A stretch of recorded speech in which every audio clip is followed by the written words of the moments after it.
আজ আমি তোমাদেরকে মালপোয়া করে দেখাবো। তার জন্য আমার লাগছে ময়দা, দুধ, সুজি, নারকেল কোড়া, লাগছে সাদা তেল, চিনি, খাবার সোডা একটুখানি, আর লাগছে কালো জিরে। এই দিয়েই আমি আজকে তোমাদেরকে মালপোয়া করে দেখাবো।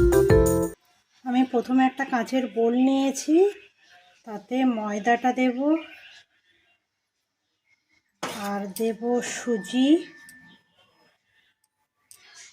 এরপর এটাকে ভালো করে মেখে নিতে হবে। এই মালপোয়াটা কিন্তু রসের হবে না, এই মালপোয়াটা হবে শুকনো শুকনো মালপোয়া। একবার খেয়ে দেখুন, এই মালপোয়াটা একবার করে দেখবেন, খুবই ভালো লাগছে। এরপর ভালো করে এটা মেশানো হয়ে গেলে আপনারা এর মধ্যে অল্প অল্প করে দুধ দেবেন। দুধটা একসাথে দিয়ে দেবেন না, পাতলা হয়ে যেতে পারে। অল্প অল্প দুধ দিয়ে এটাকে মাখতে হবে।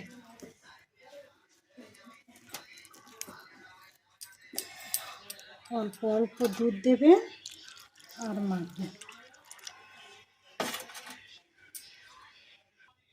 এই দেখুন, মাখাটা এইরকম হবে, খুব বেশি পাতলাও হবে না, খুব বেশি গাঢ়ও হবে না।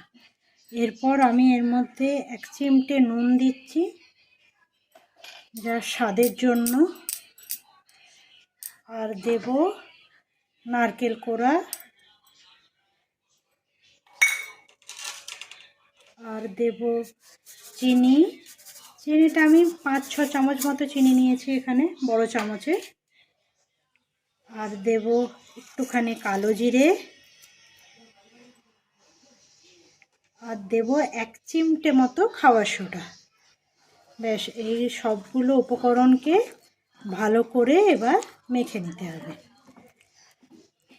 ভালো করে হাত দিয়ে মেখে নেবেন।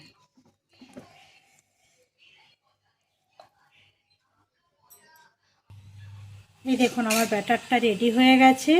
এখানে আপনারা যতটা ময়দা নেবেন তার 1/3 ভাগের 1 ভাগ আপনারা সুজি দেবেন।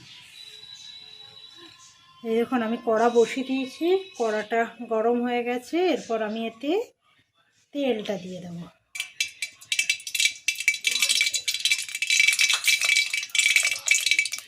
এই দেখুন, তেলটা আমার গরম হয়ে গেছে।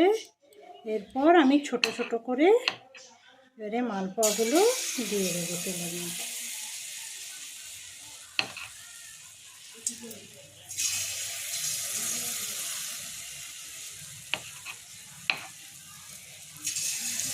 এই মালপোয়াগুলো করলে এইভাবে কিন্তু অনেক দিন, 5-6 দিন রেখে আপনারা খেতে পারেন। এটাতে যেহেতু রস থাকছে না, এটা শুকনো শুকনো হয়, তো এটা খেতে খুব ভালো লাগে।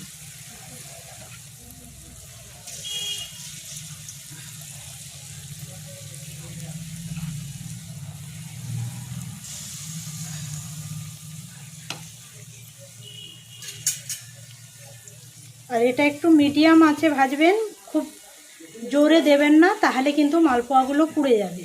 ভেতরটা ভাজা হবে না, দিয়ে পুড়ে যাবে।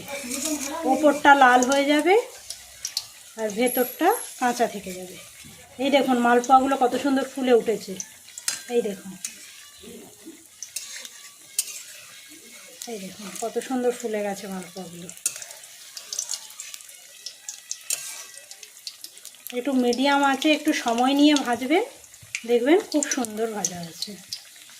এই দেখুন কত সুন্দর ফুলে গেছে, একদম চপের মতোই ফুলে গেছে।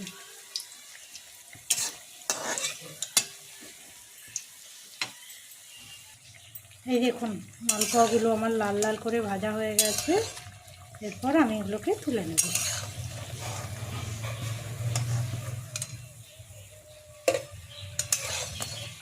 যেহেতু সুজি আর খাবার সোডা থাকে, এগুলো খুব খেতে মুচমুচে হয়।